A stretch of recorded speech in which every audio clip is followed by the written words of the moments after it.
You're listening to The Edie J. Adler Show, only on LA Talk Radio.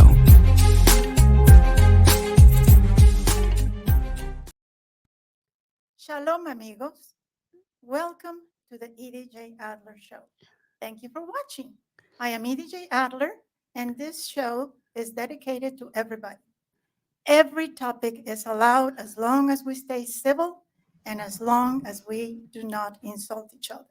Because if you do that, then I'm going to block you. I want to welcome my guest today, Maria Gavin. Hi. She is a very dear friend of mine. I've known her for a long time, since we were little. And I was about to say, bless you for saying that. Yes. And even though I know her, I'm going to read her intro because I don't want to miss a thing. And I'm going to need my trusted glasses here. Lentes. When Maria is not busy trying to make things simpler and more elegant, she is an Emmy Award-winning producer and writer. You heard it right. She has an award, and that award is an Emmy, of honest, unscripted and lifestyle television. She also teaches film and TV production at the college level. A native of Los Angeles, Maria is passionate about food, travel, and adventure. She has a master chef certificate. She's a great cook. I know that by experience. And she's a certified scuba diver. Imagine that. She also has flown a plane and done a solo skydive. Once each. Okay, once each. That's a lot more than I can say for myself. Well, you know what? The only reason that I would jump out of a plane is if it was on fire or it had lost all its engines. I had the thought of I should go sit down and land with the plane. But just to back into this, you start out with saying when I'm not trying to make things more simple or elegant, I believe, if I may say, that we're talking about decluttering. That's correct. Which makes things simple and elegant in your home when you declutter your home. I was just about to brag about this. Maria has written a very good book. It's a very easy read, by the way. You don't get bored looking at it. You don't feel like you're doing homework. Declutter Your Home. Create simplicity and elegance in your life. And I got to tell you, Maria, you inspired me. My garage looked like a tornado had gone in. And it was boxes and junk all over the place. And now I can actually park there. Well, oh my God, that's a lovely compliment. Thank you. You're a very good writer, and your ideas are so good. People should really tell me what inspired you to write this book? Okay, yeah, I was going to say something else, but first, what inspired me? My sister and her fiance moved in with me. My mother had passed away, and her house had gotten sold. So suddenly I have in my house everything of my mother's, my sister's, her fiance's, the 2 cats, mine, and it was more than I could kind of handle. It's a lot of stuff. Kind of like my garage, huh? Yeah. And so I think it was, if I don't take a bullet to my own head or somebody else's, I'm going to write this book. And I do love, by the way, I will add to this. I love having my sister and her fiance around, and I love the cats. Yeah. But it's that's a lot of stuff, and when it's in a confined space, you don't need that much stuff. Which brings me to something I do want to address, which is sometimes people say clutter and sometimes they say mess, but there is sort of a distinction. And the mess is something you just need to put away, and it has a place. And for that, my biggest piece of advice, I always say, don't put something down, put it away. That's a very good piece of advice. Because you think you're going to need it right away, and you leave it just there. Yeah. I have a tendency to do that. I leave my nail files on the coffee table because Exactly. I'm going to need them maybe tomorrow. And then it starts to accumulate and it gets messy. And that becomes the mess. But you want it in your nail file. You're not going to throw it out. Right. So the clutter is stuff that you can go into so much detail, and we can, but the clutter is just stuff that doesn't really have a purpose or a space, but it's stuff you're holding on to for whatever reason. Help me out here, Maria. You know that I'm a very sentimental person Yes. and I adore my parents. Yes, indeed. I still haven't been able to bring myself to give away their clothing. And it's been, my father passed away in 2007. My mom, we lost her in 2008. I've given away some of their clothing, but some of it, I put it in a box and it's still in the garage. I haven't been able to do that. And I'm not going to wear it. I'm not going to, I don't know. How do I handle that? Here's the thing. I think you do a couple of things. One, when I always get that question, and my answer is, it's in a box. It's not being used. You're not even seeing it. You kind of know it's there. Even like certain old photos, if you're not going to get them out, they're not serving a purpose and they're not bringing you joy or life. Knowing your place, as I sort of do, your home, one of the things you could do is select your top 2 favorite items and only keep the 2 favorite. And you can even do a wall display, like actually put them in a 3D kind of frame that has a front, 4 sides or whatever, 8 sides, whatever it is. I did that with my dad's guitar because my dad was a gifted guitar player, Yeah. and he had this made. This was handcrafted for him, and he loved his guitar so much that nobody was allowed to touch it Right. except me and my mom. So even though it's an old guitar, I put it in a display case, which I had made, and I put it on the wall. I also have a wall with pictures of my great grandparents, whom I never met, my grandparents, my parents, when they were little, when they got married, when their 50th wedding anniversary.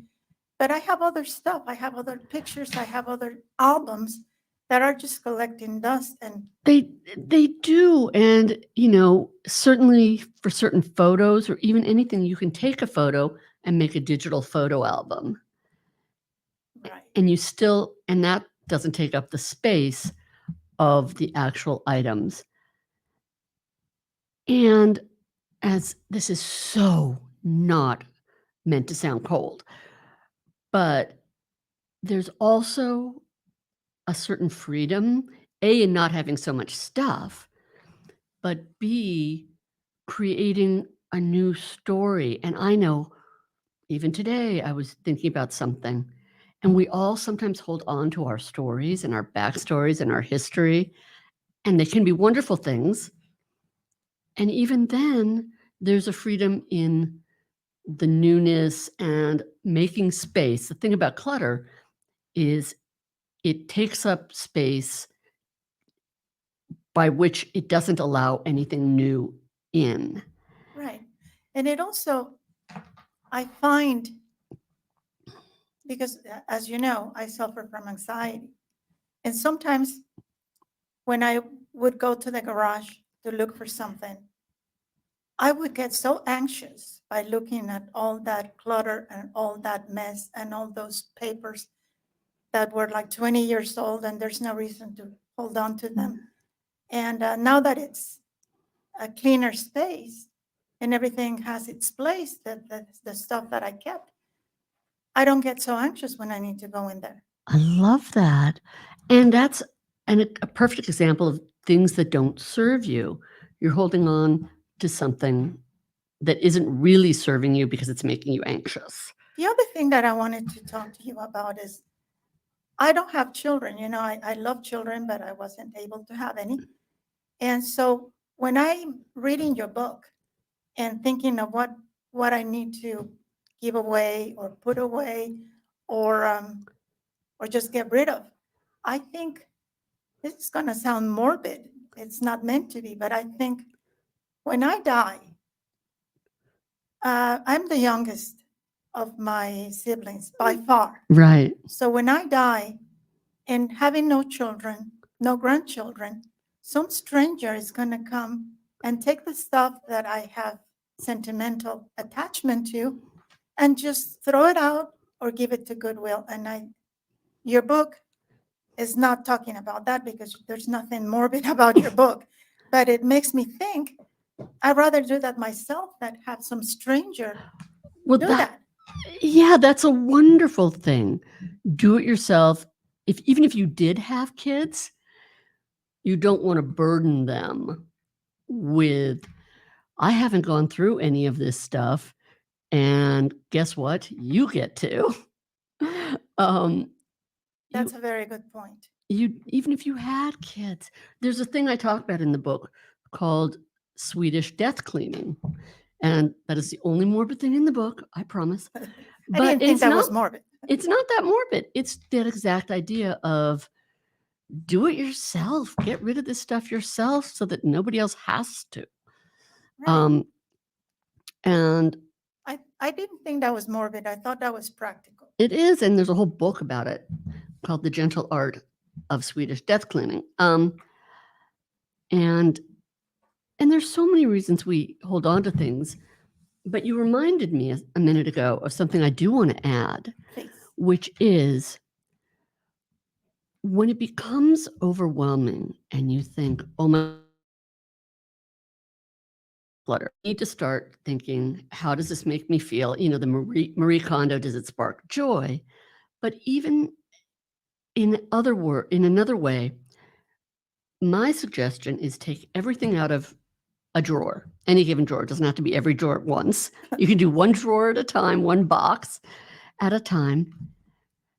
And the hardest thing is deciding, oh my God, what am I going to give away? What can I part with? Do it the 100% opposite way. It's, what am I inspired to keep? What fits?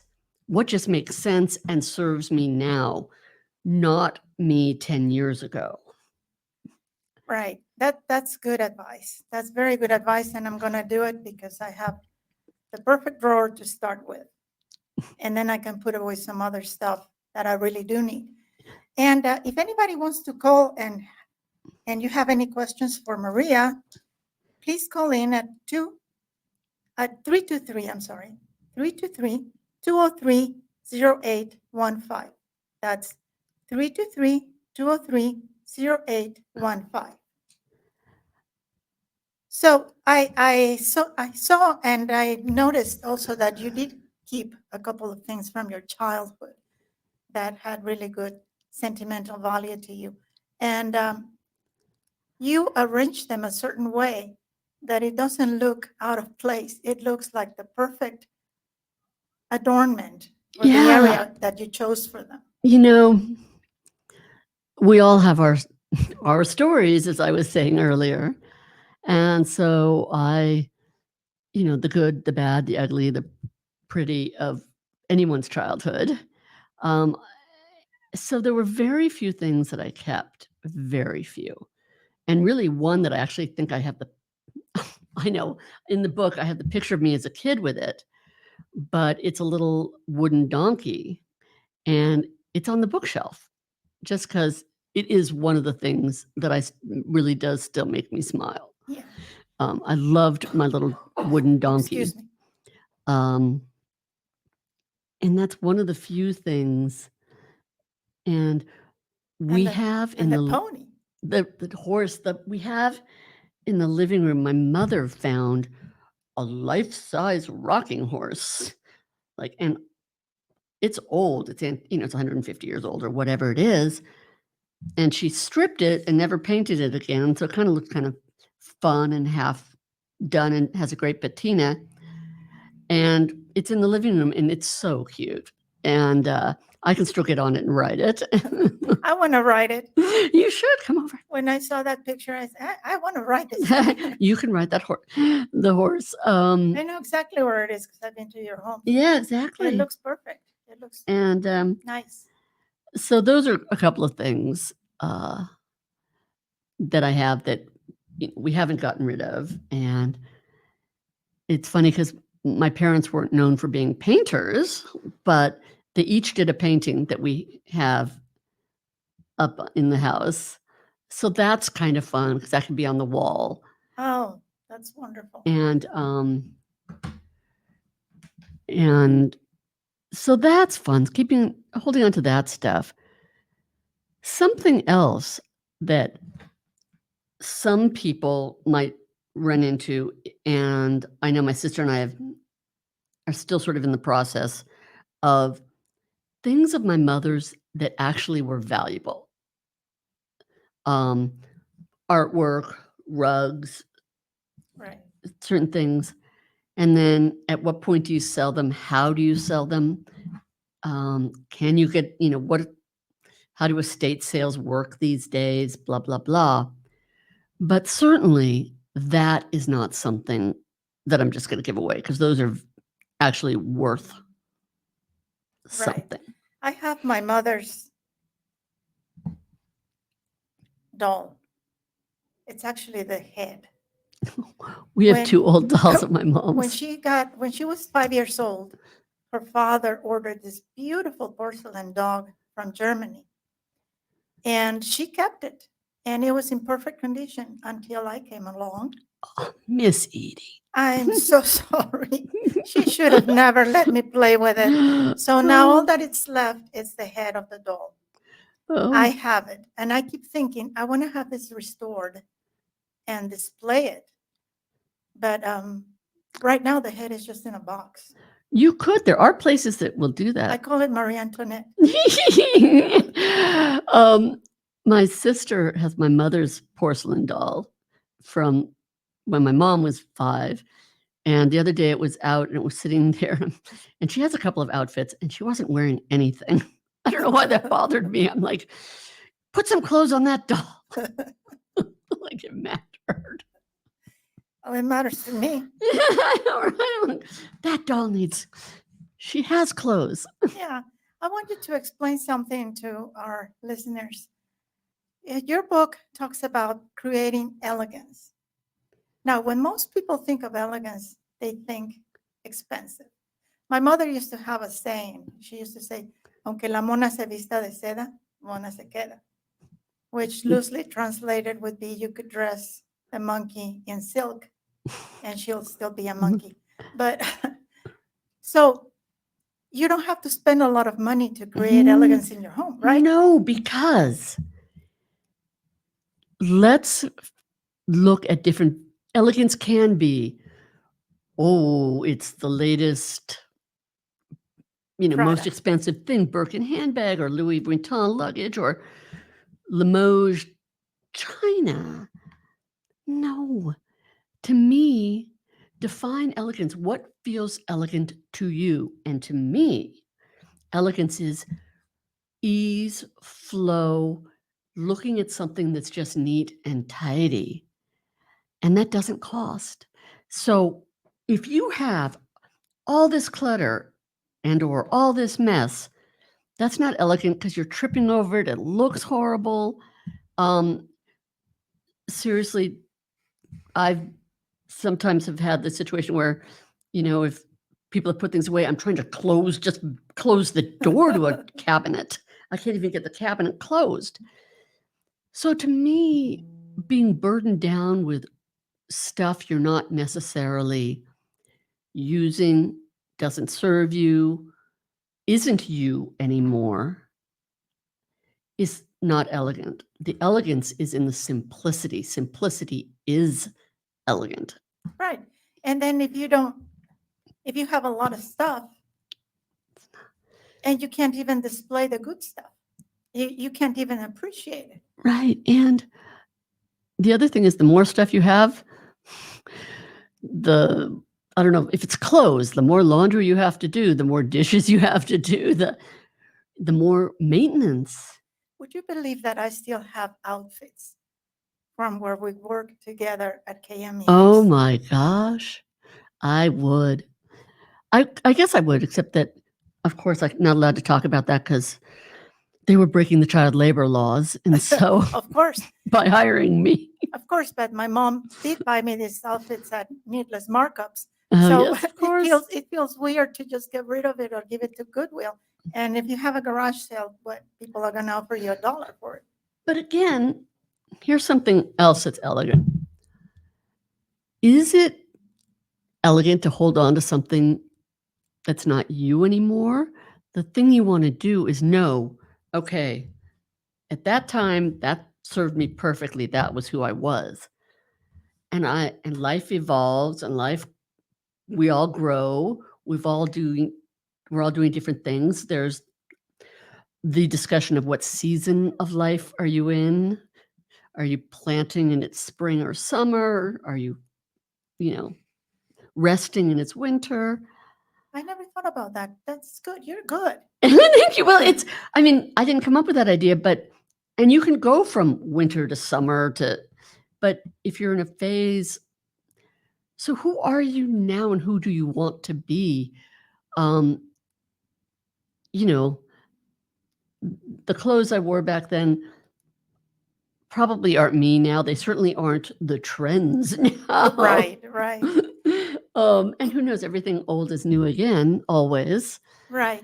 I want to quickly mention, we have another guest also joining us now. Yeah.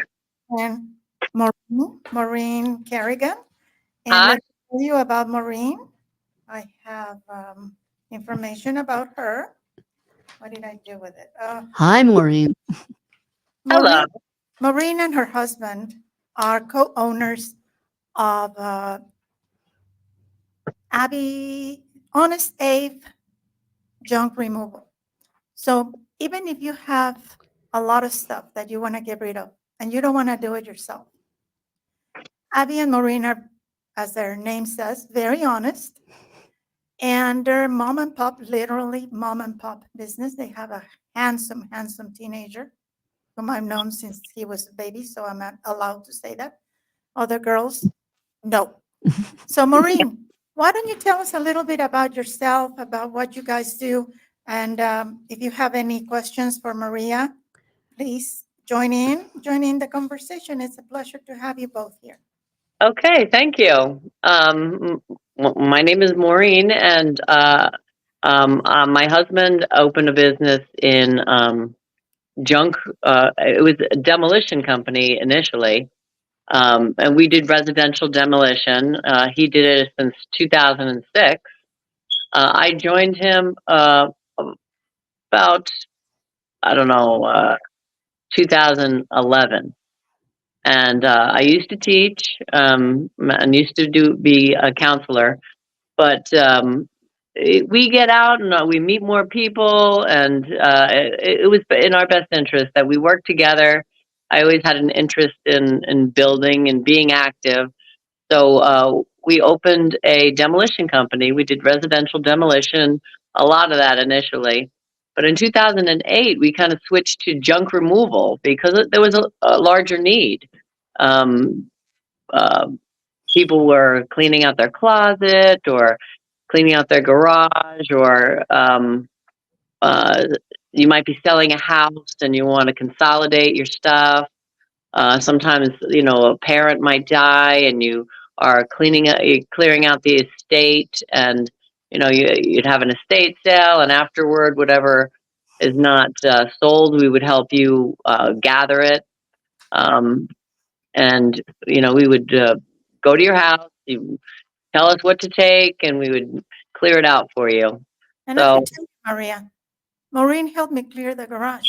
Oh, I love that. She's a dear friend. She lives down the street from us. And one Sunday, she said, "We're doing this." I'm Well, tired of trying to talk about this. Yeah. But go on. My experience with that is that whenever we work with people, they feel that purging a lightening of the spirit. You know, you know what you have, you get organized, and it just makes you sleep better. So we have that experience with other people. They tell us that all the time. Yeah, and if I may add something I didn't say earlier, Edie, but it's so true that even if you give away everything, like I can't stand to give away my parents' things, that's just the stuff. The memories and the love is not in the stuff. I mean, sure, there might be one little thing that you used to love, Right. but that doesn't mean you're not going to remember them. Doesn't mean you don't love them. It's not. Right.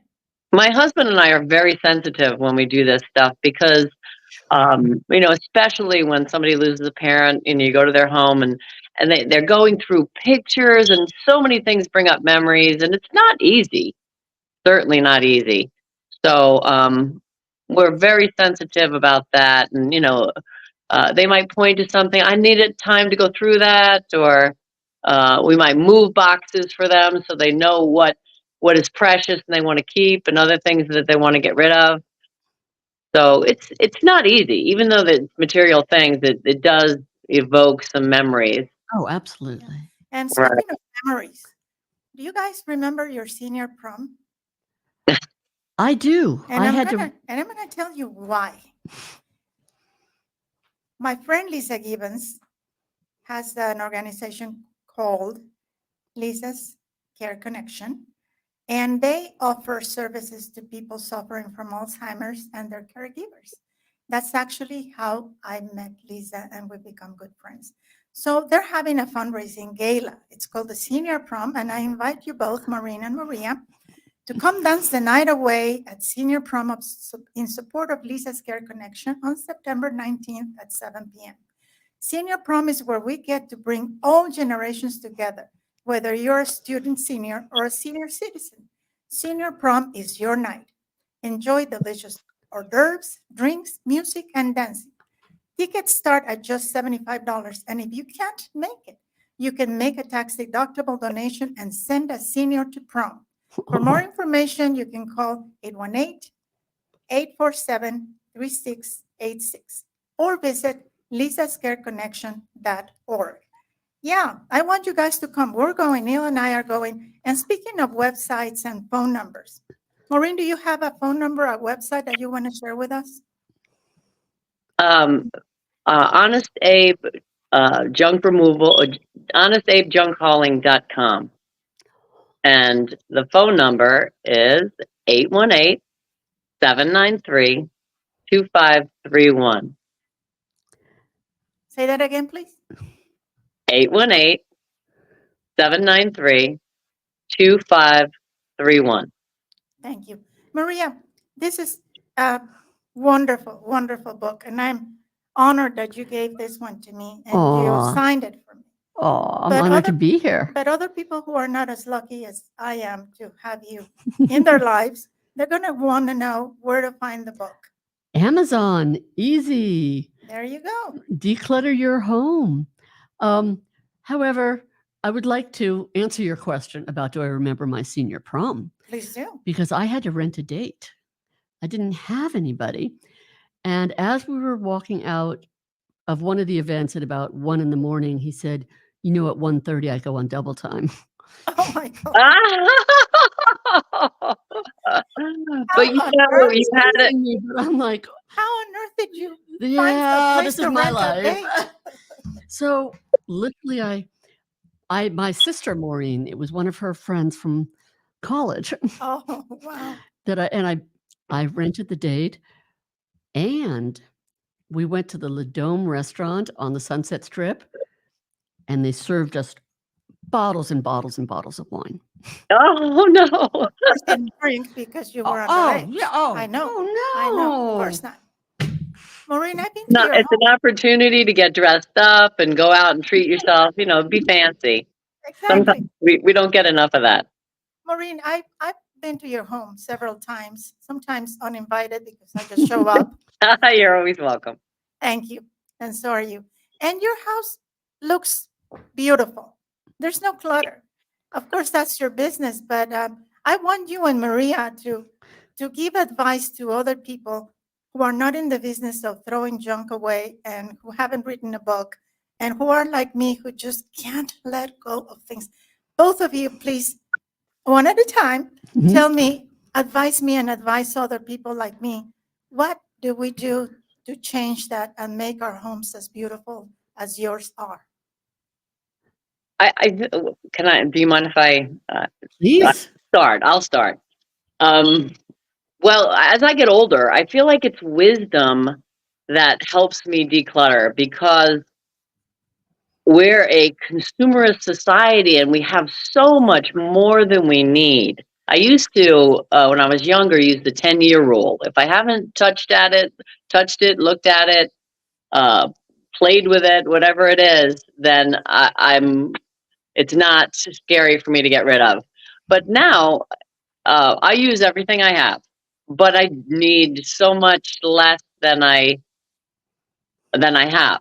But I've learned through other people, doing this with other people, that getting rid of it just lightens your existence. It just, you know more of what you have and you only buy what you need, and that reduces costs. So that's the wisdom of ages. 100%. Absolutely.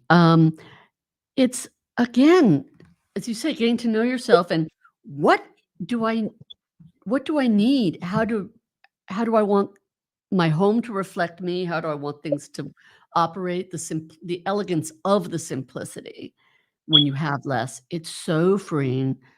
We don't need 17 pairs Coats? of jeans or whatever, if it's clothes. I have about 20 coats. Um, I only wear one at a time, though. Right. Well, there you go. But also, two things that I will add. One, and without going into it in depth, because I know this isn't to read anything, but in one of the chapters in the book, I go into some of the reasons we hold on to things, whether it's, oh, I spent money on it, so I might as well keep it. Well, it's not doing anything if you're not using it. It doesn't matter if you spent money on it. Oh, my colleague at the office gave this to me. And I'm not trying to be cold, but what do you use? What, represents who you are? And as I say, take out everything and only put back what you want to keep, not what you're not thinking of, what can I get rid of? Oh, I have to get rid of something. And it is absolutely so freeing. I can't tell you how many times we have had the experience of being called to clear out somebody's storage. And if you do the math, you're losing a lot of money. Like, no doubt you could buy every item inside the storage for the amount of years that people have kept it. I don't know, the fear of not having, Yes, there's a lack mentality, a fear mentality, because I mean, yes, I even talk about the amount you waste on storage.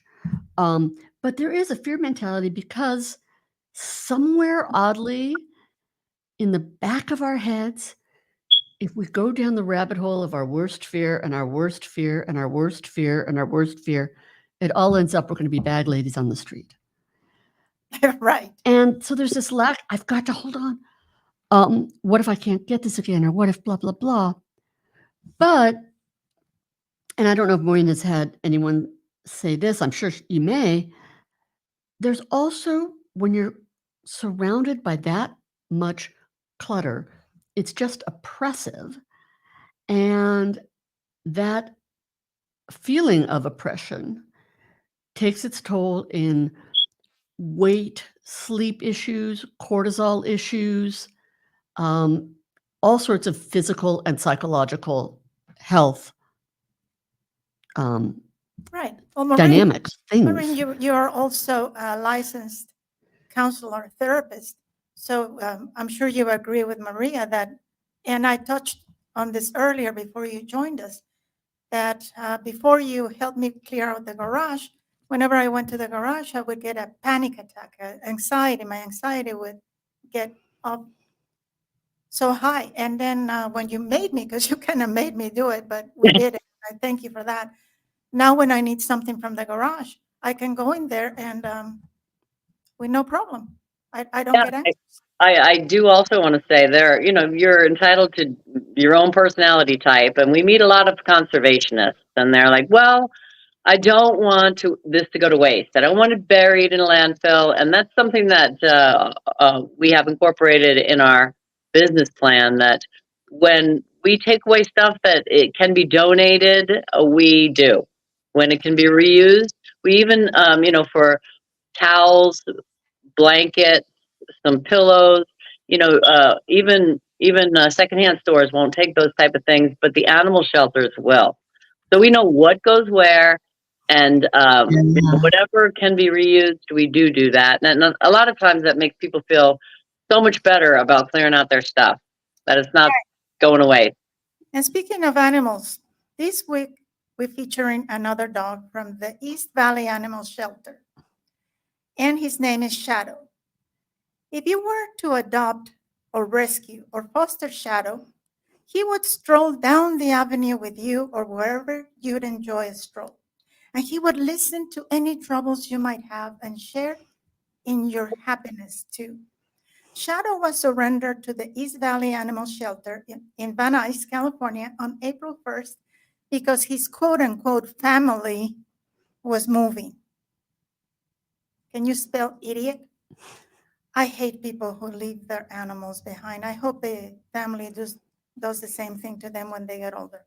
Anyway, Shadow is 6 years old and he is such an endearing soul. Everyone notes that all the notes that have been posted on him describe him as mellow, chill, affectionate, friendly with everyone, even animals. He knows a couple of basic commands and he'll sit and give you paw for treats. He enjoys belly rubs and getting petted. So please visit the animal shelter near you or go to the East Valley Animal Shelter on 14409 Van Owen Street in Van Nuys, California, and adopt Shadow or any other beautiful pet like him. This is one of the facilities that we donate to most often. Yeah. And I know that you have a couple of dogs, and at least one of them is a rescue, right? Yeah. And they give so much joy. And your cats are rescued, if I'm not wrong. They were from a friend of a friend who took in a pregnant cat. So they rescued the pregnant cat. They rescued. So it wasn't to the shelter. It was just direct. I have one of those too. Maureen and her husband found a kitten by the road, and they were kind enough to stop and pick him up. And then I was supposed to keep him for a couple of days, but I was like, "Hello, do you know me?" I know. I don't think we've met. This cat is staying. Oh, they changed that cat's life. We love that. I'm sure. No, our cats have, as Neil says, I think it's my home, but no, really it's the cat. So I shouldn't worry about the decluttering. So how do you deal with it? Like I have all kinds of animals, birds, dogs, cats. They contribute to the mess, not to the clutter, but to the mess. But you can still have a nice space, even if you have pets, right? How do you do with your cats? I will say, it's just putting in the extra effort. So every once in a while, we have a basket of toys on the floor. Go through and pick up the toys and put it back in the basket. Put things up, the scratching posts back up against the wall. Make sure the trays are cleaned up. The food tray is cleaned up. And it's just staying on top of it. Yeah, it's definitely a commitment. Emotional, and you need to do physical work too. But it's a commitment, and they give me so much more joy than the effort I put in. It's just not even a comparison. They're definitely well worth it. I totally agree. 100%. And we're running close to the end of the show. And I also, my dear friends, I want to share with you, as I've mentioned before, and I did it last time, I suffer from anxiety and panic attacks. So I want to share with you the tools that I use to deal with these conditions. remind you that it's not your fault. It's nothing that you can turn on and off. There's no switch to make you feel better immediately. So it's not your fault. Think about that. Secondly, be grateful for what you have. Even if you're having a bad day, you're having a day. So that's already a blessing. So show some gratitude, show some caring for yourself. And speaking about clutter, if you're anxious, try to think about the things that you're going to put away and the things that you're going to put in a box to get rid of, to give away. When you start doing that, first of all, your anxiety is going to be replaced by some memories if you're putting away things that bring you memories, good ones. Secondly, then you're going to be occupying your mind on what it is that you're keeping, what it is that you're giving away. And thirdly, when you're done, you're going to feel like me when I go into my garage. No more anxiety with going into the garage. And now I owe that to both my friends today, to Maria for writing this wonderful book, Declutter Your Home, and for Maureen for literally making me declutter my garage, making it look like a garage and not a dump. So my ladies, please, thank you, and keep giving me that advice. Keep giving our listeners more advice. Well, thank We still you. have It's a pleasure. so please continue with your good suggestions, good advice. You know, I will jump in here. I think you need to have an overall vision for your life and home, by which I mean not this huge vision of You don't mean the mansion I live in my dreams? exactly. Well, you've pointed out to me in the painting, in your dining room. Right. But what I really mean is the vision of, again, my vision was I just want simplicity. That feels elegant to me. I want to be able to shut the cabinet door and have it stay shut rather than somebody added 6 extra pillows or whatever. And that doesn't have to be complicated. And none of this has to be overwhelming. And as Maureen said, sometimes people aren't 100% ready. They're ready for part of it. And that's okay. Do things on your own schedule. So, also in the book, not to tout the book, but We're talking about the book. okay, the second part of the book goes room by room by room. So you can just decide, I'm just going to do my bathroom. I don't care about anything else or the garage or whatever it is. And even if, and again, not expensive, even if what you do to your bathroom is you paint one little thing that they call a wainscot around it, and you get one basket and you start to roll instead of fold the towels, and suddenly it feels more like a spa. That's elegant. And you haven't spent a ton of money. And I say, maybe a tiny bit of paint and, like I say, a basket. And that feels elegant. Look, I made this whole thing so neat and tidy, and it feels more like a spa when I come in here. Until your husband comes in and takes a shower. You know, I agree with that. I mean, you can summarize it, I think, with set manageable goals, right? sure. Yeah. I mean, I agree with that. I see people getting so much satisfaction out of just one thing a day or one thing. Even you start out one thing a week, and it adds. Yeah. And if it's one drawer in the hallway or one cabinet in the hallway, or, you don't have to tackle everything in one day. But how do you want it to reflect you? Who are you? Right. You know, And I want to give an example of that. I have the cat food in the bathroom mhm. on the counter so the dogs can't get to it and the cats can jump on the counter. And I have a couple of other things in there and a couple of towels to wipe the sink when I'm done washing my hands. But when I have people over for Shabbat dinner or people to come over, I put the cat food away, I put the towels away, and I light a candle that I keep in the bathroom, and I put the paper napkins for people to use when they wash their hands in a little container that's special for that. And it Yeah, looks so pretty. right. And just those little things. And again, nobody's saying spend a ton of money. No, I don't spend a cent when I do that, when I have people Yeah. come over. And it looks so pretty. I wish Yeah. I could keep it that way every day. I know. It's Yeah. What were you saying, Maureen? no, it does. I can attest to that because your house always looks just so when we're over there. So Oh, it thank you. is, yeah, you have nice details. You give it some thought. Sure. And, even if it's just, that's something else I will add.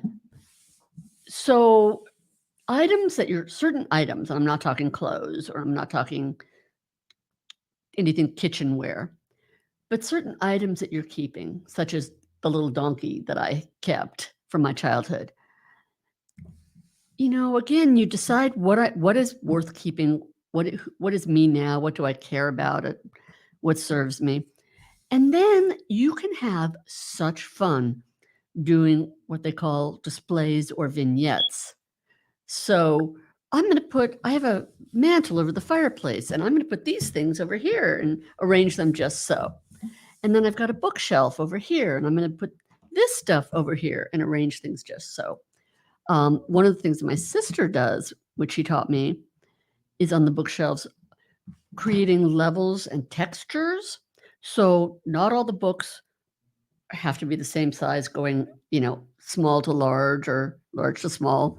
You could put some on their sides, or you could put some in different direction. I'm not describing it well, but it adds to the visual layering and texture. Right. And again, it's just stuff to have fun with. How do you want it to look and display? And doesn't cost a thing. You could just have so much fun. And you're very good at it too, Maureen, because I remember you have clean walls. I call them clean walls. I have pictures all over the place hanging from my walls. And when I go We have a into your certain amount of home, artwork. when I go into your home, you have a cuckoo clock. And I see the cuckoo clock. I don't see the 10 pictures that I don't know which picture to look Yes, at. but there are times when I've struggled with, the book issue because I was a teacher for a lot of years. So you accumulate book. I grew up with walls of books, and I didn't, I didn't think of that as clutter, but I came across a textbook from 20 years ago of genetics, and these have to go. It's antiquated and everything that I really wanted in a book. Well, except like, novels and things. People like having books around sometimes. But the amount of books had to go. They were outdated and you can get them online. And I know a place that takes books. So, people who want books around their house just to pass on. Uh, they get to reuse them. There are some libraries around our neighborhood where you can exchange books, so you don't have to keep them in your home. So I cut down the amount of books that I had by a lot, and that was hard for me. That was really hard because that's something that's really important to me. Right. But so yeah, Absolutely. I like the decoration advice we just went over. Thanks. The other thing is there's so much that's online now. I don't even keep the manuals to appliances or something that I buy because I can look it up online. There's something else I say in the book that Maureen touched on. Ways to quote unquote get rid of clutter. It might serve somebody else really beautifully if it's a book or some dishware or whatever. You can organize a swap, you can donate it, you can give it to friends who are moving or whatever, need some new stuff. And the way I put it is the whole point is not to have the clutter or the mess, which breaks down into find every item a place in your home or a home in someone else's place. Oh, I like it. Nicely done. Nicely done. So, you don't, and I'm very conscious of, the landfills and everything, and particularly with clothing. Yeah. I mean, I did my donating today. I did- Even the boxes that are for, the Red Cross, or there's lots of different donation boxes out there. sure. Yeah, I do that. From time to time, I do donate some clothes, believe it or not. Well, we're coming to the end of the show. Maureen, do you want to quickly give your phone number again, please?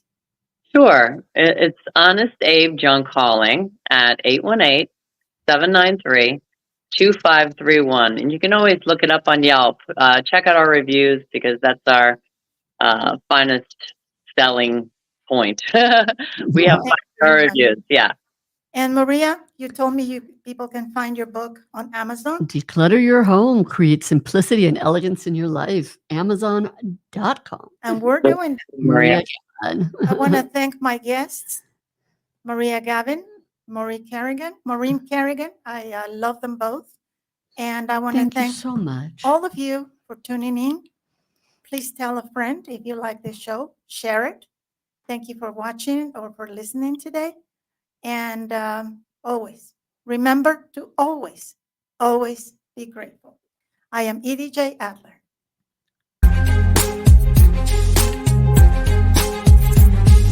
You're listening to The Edie J. Adler Show, only on LA Talk Radio.